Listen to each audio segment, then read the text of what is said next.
Thank you. I think it's afternoon. Good afternoon, everyone.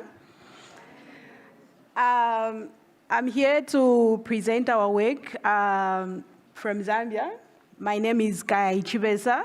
Our work is on youth leadership and lived experience, a successful human-centered design process to integrate mental health support and youth peer mentoring intervention for youth living with HIV in Zambia. Okay, so just to give a brief background, Project YES, which is Youth Engaging for Success, is an evidence-based intervention that was implemented in Zambia. So what we did in Project YES is we hired, we trained, and we paid youth peer mentors to work in health facilities. And okay, so youth peer mentors conducted one-on-one sessions and group sessions with young people living with HIV. And what we found from our RCT is that Project YES significantly reduced self-stigma. It also increased viral suppression among young people living with HIV. And the American CDC endorsed Project YES as an evidence-based intervention. And also Project YES was included into the DSD models 2022 to 2026 in Zambia.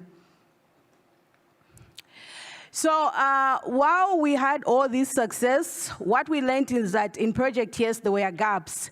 We learned that 74% of our youths actually reported to have experienced physical, emotional, and psychological violence. We also learned that 64% of our young people who screened positive for depression were less likely to achieve viral suppression. And so, given that we have limited mental health service, they are there, but they are quite expensive, our youth peer mentors would refer youths who screened positive for depression to healthcare workers in our health facilities. And so our team decided to integrate a WHO mental health endorsed intervention Sulfur Plus into Project YES Plus to address this problem. So we decided to integrate an intervention called Sulfur Plus, which is, as I said, it's a World Health Organization endorsed stress reduction intervention.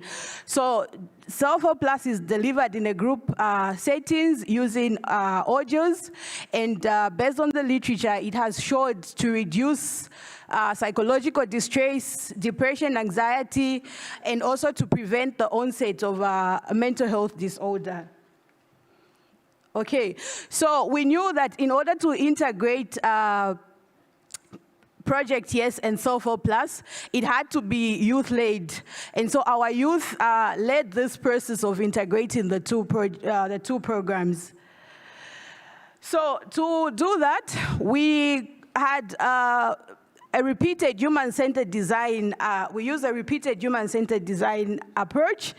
And so what we did using the design, define and develop model, we first had initial meetings with experts from WHO who informed us about the different low-intensity mental health interventions that we might consider. And thereafter, we decided to adapt Sulfur Plus. And so our youth peer mentors helped us in terms of language adaptations and also just going through the Sulfur Plus content. Thereafter, what we did is this informed us of the questions and discussion points that we will use in our human-centered design. And then this year in January 2025, we conducted the prototyping workshop with young people living with HIV. We selected those, our participants using a purposive sampling method. The intervention that we have created, which includes the integration of the two Project YES and Sulfur Plus, will be used in a randomized control trial that will be conducted, that is scheduled to start this month.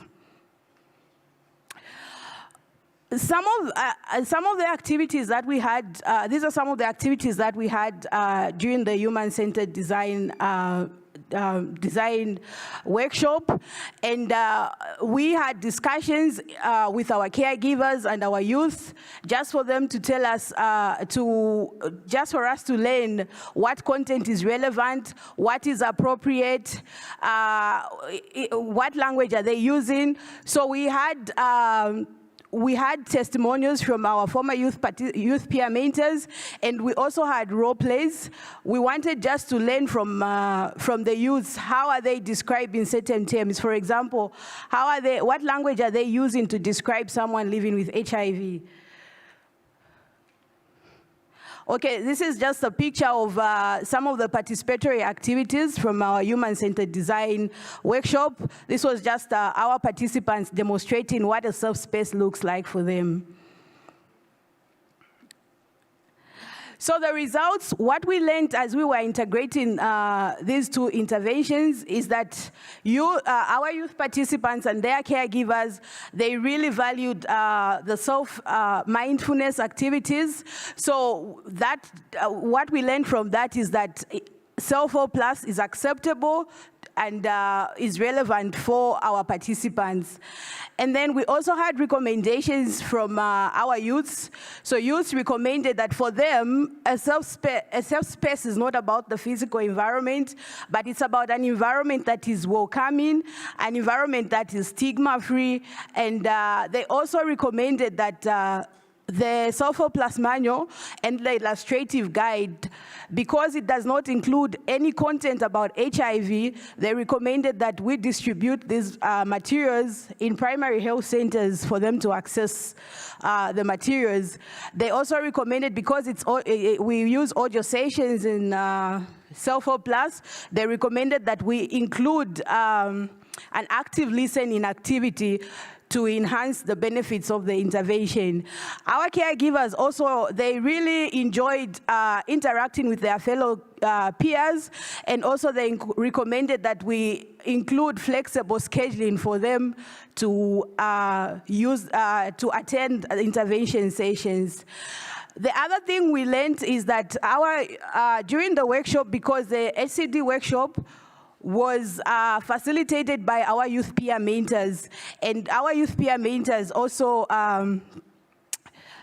shared their stories living with HIV, and that was really impactful, and it allowed our participants to freely share. This is just an example of the translation table. So basically what we did is all our insights were translated into actionable items for us to consider in our RCT. So in conclusion, what I just want to highlight is that our youth peer mentors successfully implemented Project Yes, which showed to reduce self-stigma. And they went further on. They helped us in terms of language adaptations and some of the key considerations that we need to include as we are integrating the two interventions. Then our youth peer mentors as well helped us to create a stigma-free environment, because they facilitated the human-centered design workshop, and then they presented their stories, they acted as role models, and that led to the successful integration of Self-help Plus and Project Yes Plus. So some of the next steps for our project is we'll test the acceptability and feasibility of this intervention that we've created, Project Yes Plus, in an RCT for young people living with HIV aged 15 to 21 years in Ndola, Zambia. So I just want to acknowledge our youth participants, youth peer mentors, youth task force members, our caregivers, the Ministry of Health, after Davison Children's Hospital, and of course our funders. Thank you all for your attention.